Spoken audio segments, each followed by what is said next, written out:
کاروبار بند دی. علما وی دی ماسخوتن د مانځه نه پس په پابندۍ سره 1500 پیری درود شریف شروع کی.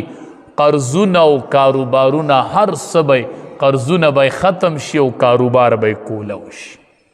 الله به چری نه غریب کوي چې کم سړی درود شریف ډیر وایي. یو هغه دا وجه لیکلې چې دام د رزق د پراخۍ دپاره چې دې سړي باندې به غربت نه راځي چې کم بنده درود شریف وایي.